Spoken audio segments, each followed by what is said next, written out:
Nous nous retrouvons donc pour cette deuxième mi-temps entre l'équipe du Zaïre et celle de l'Égypte. Je vous rappelle qu'à la 40e minute, le score a été ouvert par l'arrière zérois Mouepé qui a marqué contre son camp. En fait, un score équitable de 1-1 aurait été plus juste. Nous allons donc voir au cours de cette seconde mi-temps si le Zaïre va réussir à refaire son retard. Ce n'est pas certain car les attaquants égyptiens, très rapides, sont bien en mesure d'alourdir le score.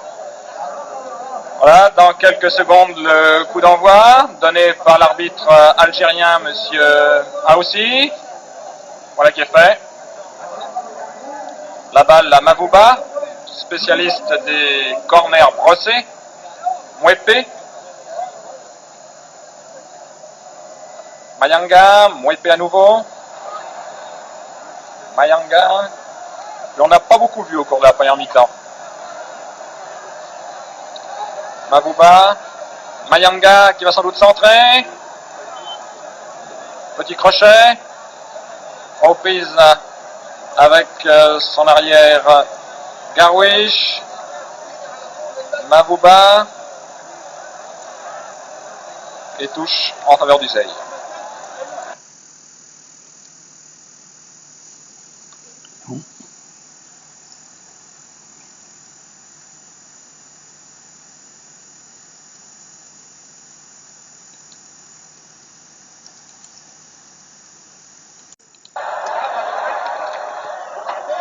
Mavouba. Le ballon était dans les pieds de Aboulez, maintenant dans les pieds de Cheata qui a voulu servir Ali Khalil. Mais le Bilo a été le plus rapide sur le ballon et Kassadi va pouvoir dégager.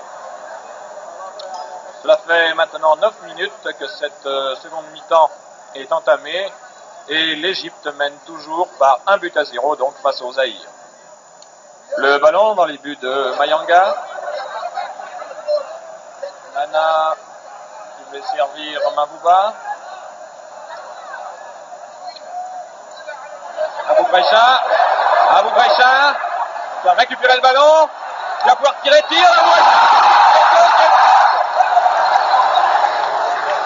Deuxième but donc de l'Égypte.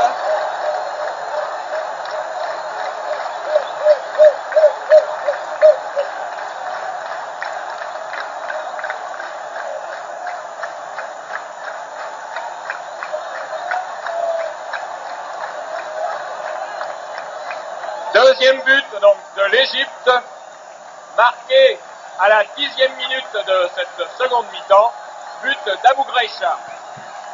Donc ici au Caire, l'Égypte mène face au Zaïre par 2-0. Ah, je crois que les chances du Zaïre de remonter cet handicap sont bien minces. Attaque malgré tout par Mayanga, Mavouba, tir brossé de Mavouba et peut-être but du Zaïre. But du Zaïre.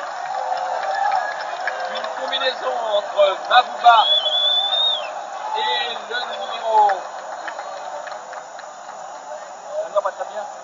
Je pense que le numéro 13, Ndaï, qui finalement a réduit la marque pour le Zaïre.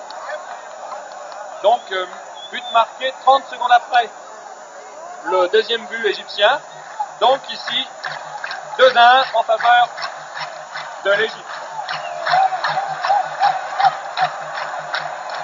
Donc, contrairement à ce que je vous disais il y a un instant, le Zaïre maintenant conserve toutes ses chances. L'égalisation qui a été saluée par un silence consterné de la part des spectateurs égyptiens. Bien sûr, ils se voyaient déjà en finale. Maintenant, c'est plus du tout certain. La balle dans les pieds de Cheata. Westou. Et Marocain part.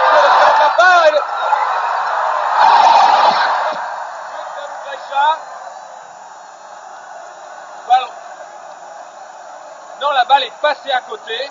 J'avais cru que le ballon était rentré dans les buts zaïrois.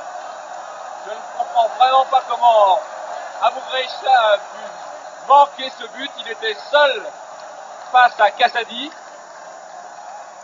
Et vraiment, j'ai cru que les Égyptiens allaient marquer leur troisième but. Ils auraient fait 3 buts en 1 minute 30.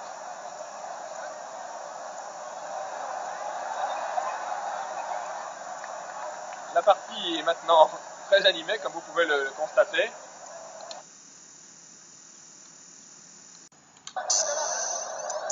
Cela fait maintenant 15 minutes que cette seconde mi-temps est entamée. Corner. Et tête de Kidumou qui sort à 1 mètre de la cage gardée par Hassan Orabi. Action dangereuse donc de la part des Zaïrois.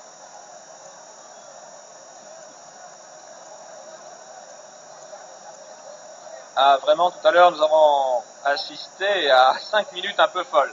Deuxième but des Zaïrois. 30 secondes plus tard, deuxième but pardon, des Égyptiens.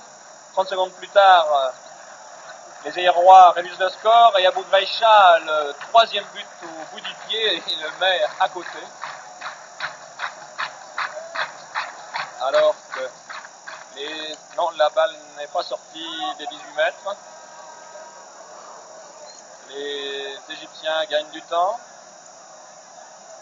Je ne suis pas certain que ce soit la bonne tactique car il reste encore près de 30 minutes à jouer.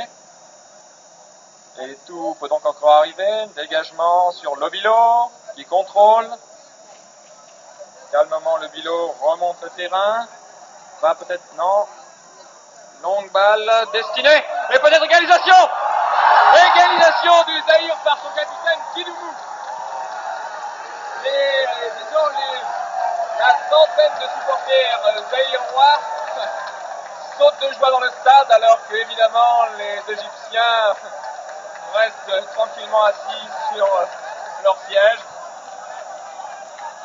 C'est une très nette erreur de la défense égyptienne qui est restée sur place. Kidumou en a profité sous ce très long centre de Lobilo. Il a sauté en premier, il a heurté au passage ailleurs le gardien égyptien qui reste à terre, mais le but est parfaitement valable. C'est une erreur tactique de la défense égyptienne que bien sûr Kidumou n'a pas laissé échapper.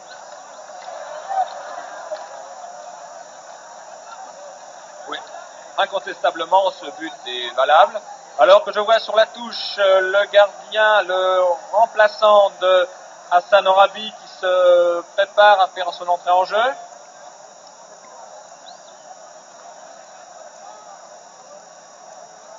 Ce remplaçant n'est autre que Hassan Ali. Et voilà, Hassan Ali a fait son entrée dans les bois égyptiens, alors que le malheureux Hassan Orabi est évacué le long de la touche.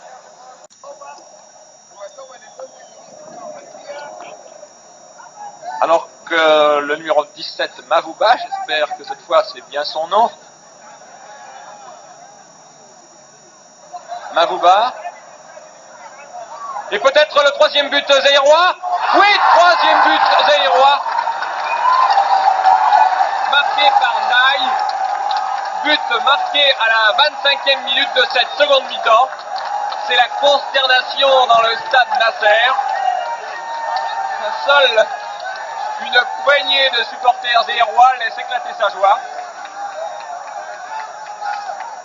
Fantastique retournement donc de situation en faveur du Zaïre, puisque mené au début de cette seconde mi-temps par 2 buts à 0, il mène maintenant par 3 buts à 2, alors que sur le et ballon dégagé en touche par le Zaïre.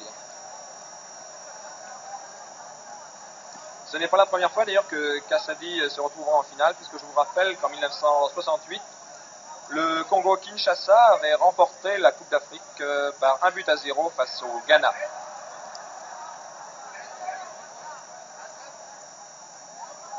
Centre sur la tête d'Abou Greïcha. Et dégagement de mauvais dégagement de Mavouba. C'était Lobilo qui avait effectué le premier dégagement. Des fautes de Abou Amin dans les pieds de Kakoko. Kakoko qui lance Mayanga. Mais Goari se montrait le plus rapide sur ce ballon. Je pense que Mayanga a été un peu trop lent. Alors que, comme au Caire, on me signale qu'à Alexandrie, il y a un retournement de situation. C'est la Zambie qui mène maintenant devant le Congo-Brazzaville par 2-1.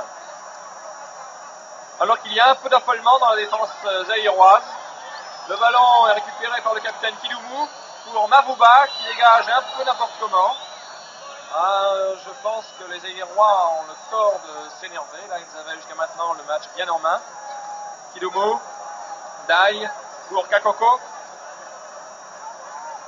Et centre sans doute de Kakoko. C'était très bien joué de Kakoko qui avait remis en retrait. Goari. Ali Khalil pour Chiata. Chiata au centre du terrain pour Abou Aziz. Qui a tenté de lancer Abou Grecha. Balle dans les pieds de Mavouba. Sur Mukombo, je crois. Kakoko. Kakoko qui va faire son entrée dans la surface de réparation. Donc il tire très lourd qui s'écrase sur la barre transversale de Hassan Ali alors que le gardien égyptien a été battu. La balle directement dans les pieds de Mana. Le Zaïre, et voilà, la partie est terminée.